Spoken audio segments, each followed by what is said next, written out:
Somebody read 51 and 52.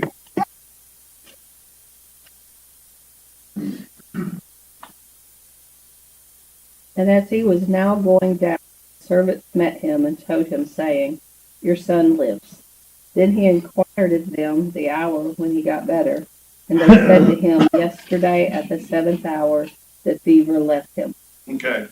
They're going down, or the father's going down, the servants are going up, and they meet. So this kind of reminds me, and I didn't do well at this, but I remember like these math equations, there were like these words, it's kind of like the train's going this fast, and it's this far, and like you try to figure out, and that might not mean anything, but so if it's 15 miles from Capernaum to Canaan, and from Canaan to Capernaum, just what I read, it would probably take approximately 6 hours to walk at a speed of 2.5 miles an hour. I don't know how fast, if that's a good speed or not. It seems kind of slow. So if the man leaves Capernaum at sunrise, then he would have arrived at Cana about noon. And then we'll later find out, verse 52, when was he healed? At 1, which would have been the 7th hour. So 6 hours if he came from sun up to Capernaum, 12 noon. Jesus says he's healed. That's 1, that's the 7th hour. And then he goes back home. But when the servants meet him to tell him the news, and he asks, when did he get better? He said, yesterday. Their time. Because of how the Jews counted time. It's very different. The Jewish day did not begin at sunrise, it began at sunset. And so when he got up in the morning and went to Capernaum, but before he could get back, the sun set, and so he was healed on the previous day. I didn't explain that very good. But it's one of those kind of equations, But the whole point of the thing is, it happened the moment Jesus said it. Like it wasn't a gradual getting better. Like it was instantaneous. Boy's better.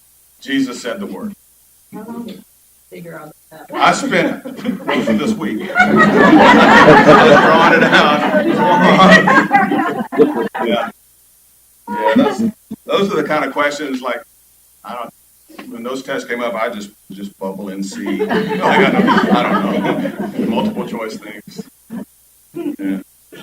But the whole point is, it happened just when Jesus said it. And so when the Father and the servants put it together, like, how can you not believe? How can you not believe? Like you can't make that up. That's not coincidence at all. His son lives.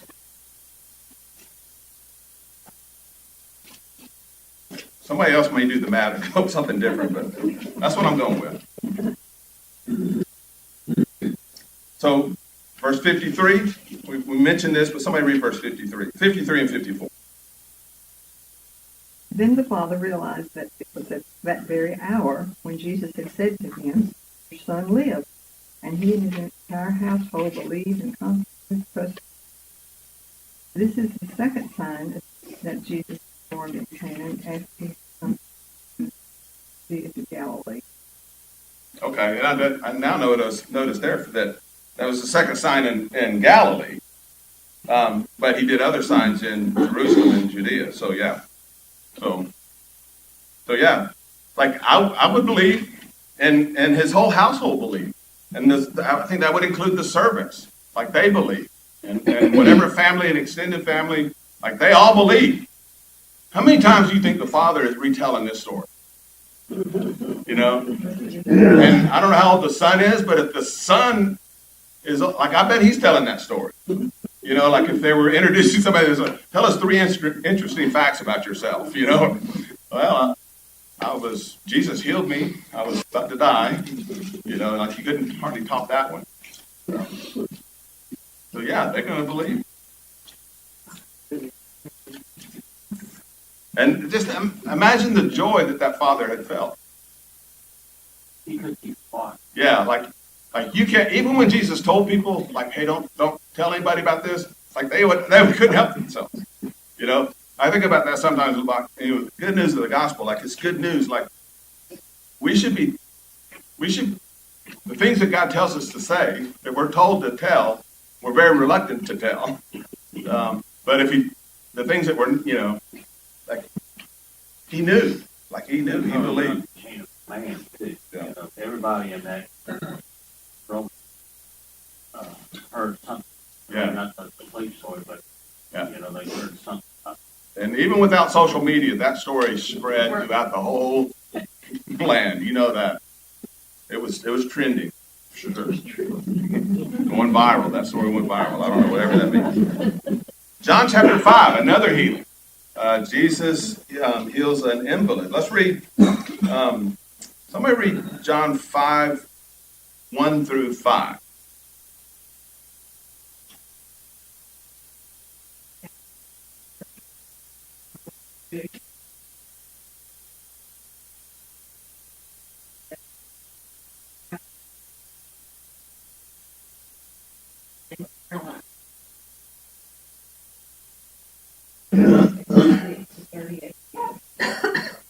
What do y'all think about verse 4? It's not there. Yeah, trick question. Yeah. So yeah, some of the manuscripts don't have part of verse 3 and verse 4. That doesn't mean it didn't happen. That doesn't mean that it's not supposed to be there. But that's just the footnote that you see there. So some versions do say 1, 2, 3, 5. Trick question. I believe it. I believe it. I know it happened, and I also believe that it was to be included in the gospel. What about this 38 years? Can you imagine being paralyzed, being an invalid for 38 years? I wonder how old this man was at the time. Like, was he so old that he was an invalid? You know, as an adult, did something happen? Like, how old were you 38 years ago? This guy fell out of the tree. Well, maybe that happened. I don't know. Yeah. Yeah. 38 years ago, 1986.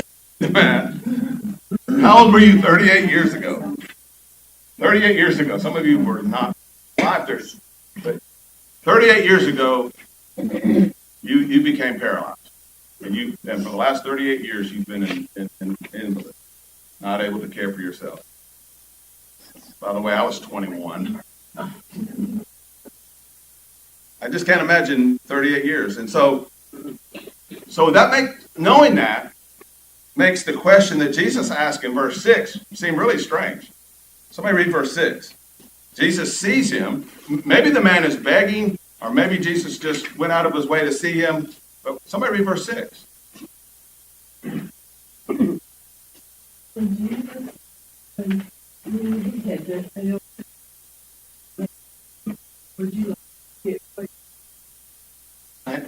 But what are different ways you could take this question?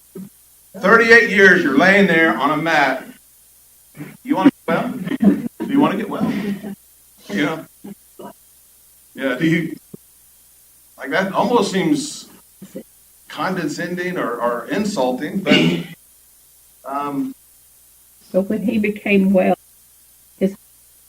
yeah, you're going to have to go get a job and do, and your friends are going to change, and your life will change. But are you ready? yeah. It could have been all of his life, and so like that could be all he's ever known. And so like sometimes all you ever know is what you're comfortable with, and you stick with it, even if it could be so much better. Yeah.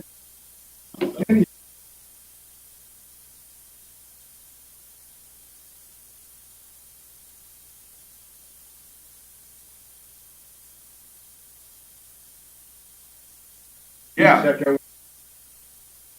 Yeah, so there was this story, I'm not sure if it was true or if it was superstition, that an angel would at some point come and stir the water, and that the first person in would be healed. But, he's got a great disadvantage, not being able to walk. And so other people, could beat him into the water. But he's been sick for a long time, and he spent a lot of time right there in this place. And so maybe asking him if he wanted to be well, maybe that's the first question that needed to be asked. Well, that's what the birds. Oh, yeah. Water starts Okay, yeah, okay. first minute, and then you come on down here, and you look at verse 7, that's one else knows.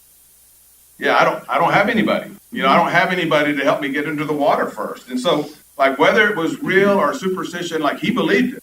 And apparently everyone else there believed it, because that's why they were there.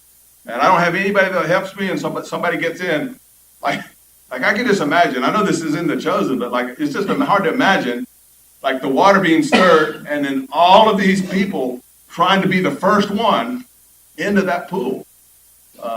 And how many times might that have happened in his 38 years? And is like, how discouraged or disappointed? Like, this is never going to happen. This is never going to happen to me. But also, I think maybe to kind of Linda's point, like, you got to want to get well. You got to want to change. You got to want to get better. And sometimes people don't do that.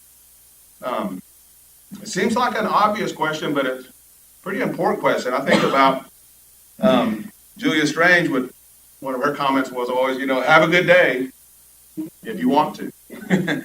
You're like, there's a choice there, isn't it? Like, do you want to get better? Yeah.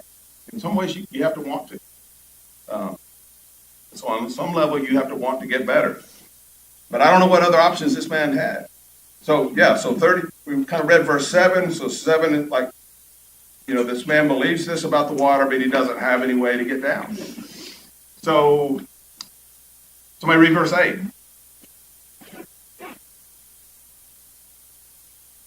Jesus said to him, rise, take your bed. Okay. Again, this is kind of like Jesus, he just gets right to it, The same thing with the father's son. It's like, go, he's healed. Do you want to get well? Yes. Stand up and walk. Like, think about it, like 38 years. Does he even know how to walk? Like, has he ever walked? And I think like his muscles, what is that called? Atrophy? Jackson, is that right? Atrophy? Yeah. Like, after 38 years, your muscles, if you didn't do anything for 38 years, Jackson, you probably look like me. But like he can't even, like, how can he even stand up? Like, so when Jesus healed him, like, again, I think weird thoughts. Like, did he all of a sudden, like, grow some leg muscles, or did he just stand up on his little skinny legs? And did he stumble when he walked, or did he just start like? The Chosen. Yeah, He was like, I've got feeling in my toes. Feeling in the toes. Yeah. So dramatic scene that they captured. Yeah. It was like, dude. Yeah. Get my hope up. So 38 years, and like all those people around them, like, they knew this guy. Like, everybody in town knew this guy. Like, he was always there. Everybody knew this man. They recognized this man. And then one day, he stands up. He rolls up his mat, which was kind of probably made of straw, just kind of woven together. Rolls it up, and he's walking. He went to. Yeah, in The Chosen, they make a good connection there. I think that it's his brother in The Chosen, Simon the Zealot. Is that remembering that right? Yeah.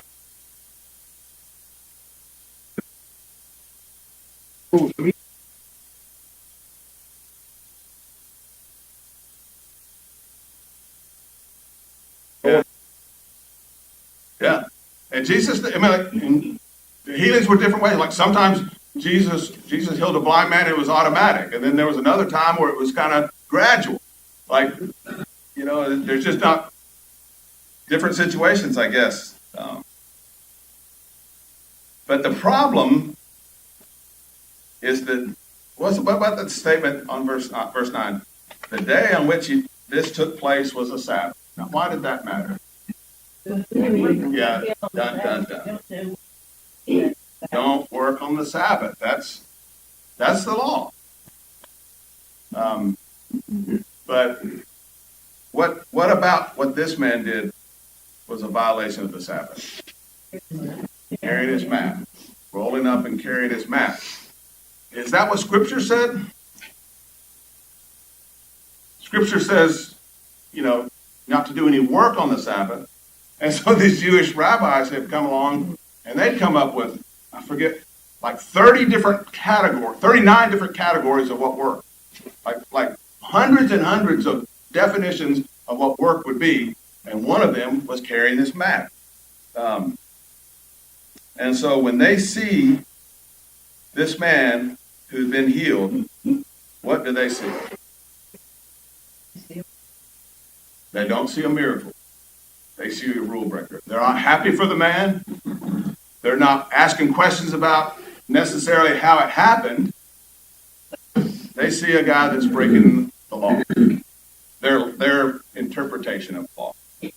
Danny, I've read in a book about, they analyzed this with like an adult child raised in church their whole life. And then at some point, once you become an adult, hard things happen. And are you going to lean on God or are you going to lean on something else? And that's your chance to stand up and walk. Oh, yeah. Yeah. But so the prohibition against working on the Sabbath, like it wasn't that specifically defined. I think probably by design. But like people do, we want to figure that out. So like that's not good enough for us. We want to stipulate what is work, what is not work. And so they had like all kinds of activities like baking, cooking, traveling, building a fire, gathering wood, buying, selling, all those kinds of things. One thing I read, there were like 800 pages of what you could not do on the Sabbath. Which is crazy stuff. I wrote down some of them. One of the laws said, the traditions said, like carrying a burden. A burden, you have to define that then, right? Like if you can't carry a burden, if that is working, like you're carrying something to another place, if that's work, that's what Scripture says, don't carry a burden. So what is a burden? And so they defined it as food equal in weight to a dried fig. So if you carried some food that was equal in weight, when a dry fig is your frame of reference, like that's sad. But that's like, yeah. So that would be work. Like, so almost carrying anything would be work. And then, they kind of refined it over time. Enough wine for mixing in a goblet. That would be work to carry that. Enough milk for one swallow would be work. How'd they set the table? I don't know. Well, I guess they all probably did that all ahead of time, like they were very careful about all that. If lifting a lamp from one place to another in the house, that would be work. If a tailor went outside and had a needle in their robe, that was a sin. If a parent lifted a child on the Sabbath, they said that was a sin. So it's all a lot of petty rules and regulations, but probably at the beginning, like all that was well intentioned. Sometimes they would talk about building a hedge around the law. It's like, here's the law, and we don't want to violate it. We don't want to break the commandments. We love God, we fear God, we reverence God. This is what He said. We better make sure that we don't do that. Let's don't do this. And to make sure we don't do that, let's don't, And so you build this kind of hedge, but then, like, what's the danger? Like, what happens then? It gets ridiculous. And you're so far from the law and the spirit of the law. You've got the letter of the law. Well, that was another thing I saw, that you could not write, if you wrote 2 letters, not letters, but alphabet letters, 1 was okay, but 2 was wrong, was work. Well, even today, Ralph Gilmore told about visiting the synagogue here, and they hired someone to turn off and on the light. Yeah. That was work. Yeah, even today, like you unscrew the light bulb in your refrigerator so that when the door opens, the light doesn't come on, because that's like building a fire. They're trying to equate these things from Exodus, and we went to Israel, like on the Sabbath, there's a Sabbath elevator. You probably know this. There's a Sabbath elevator, and the Sabbath elevator is programmed to stop on every floor so that you don't have to work in pushing the button.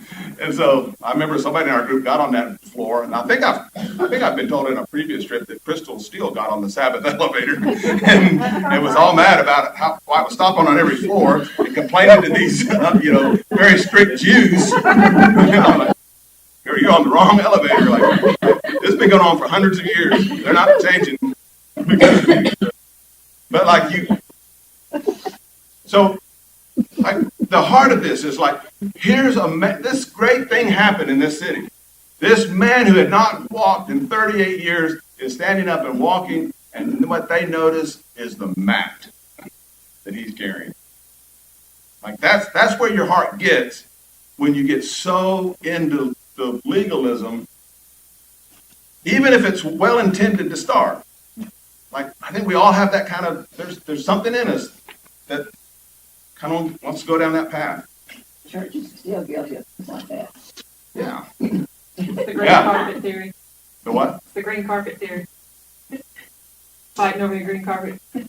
Oh, yeah. So then you have to think about, like, is there something that I'm doing? Is there something we're doing as a church that is well intentioned?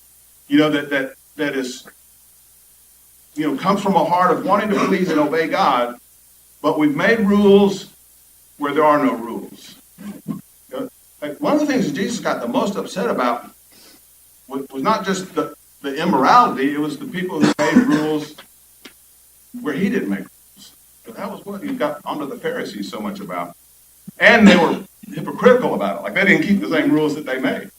They made those, and they were a burden. They were a burden that other people had to carry, and it was too much. Like, you can't do that. He tells them on down in here that his father's works has been working up to this point, and he's still working. I'm going to keep working too. Yeah. And so it sometimes feels like Jesus purposely did these things on the Sabbath to make a point about their truth. Like, what are some other things he did on the Sabbath that he got in trouble for? Well, there were several different healings. The man with the withered hand, the blind man. What about the time that him and his disciples were walking along and there's a grain field and they're hungry? Yeah. Well, picking the grain was okay. It was this that made it work.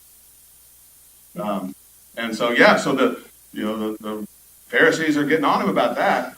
And he's like, the Sabbath was made for man, not man for the Sabbath. Like, you've made these rules, these rules that you've made to give us rest has been more work. Like, it's more work keeping your rules than it would have been if we'd gone to our job and worked an extra day. But women didn't have to. Yeah, but they had to work really hard the day before because they had to get all the yeast out of the house. I mean, they had all that kind of stuff. It was like the day before would have been awful, Yeah. but maybe, you could get a little rest. Jesus, with he could see.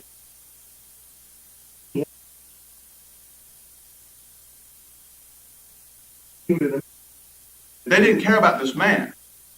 They needed to care about this man and the condition that he had and the thing that and this great thing that happened.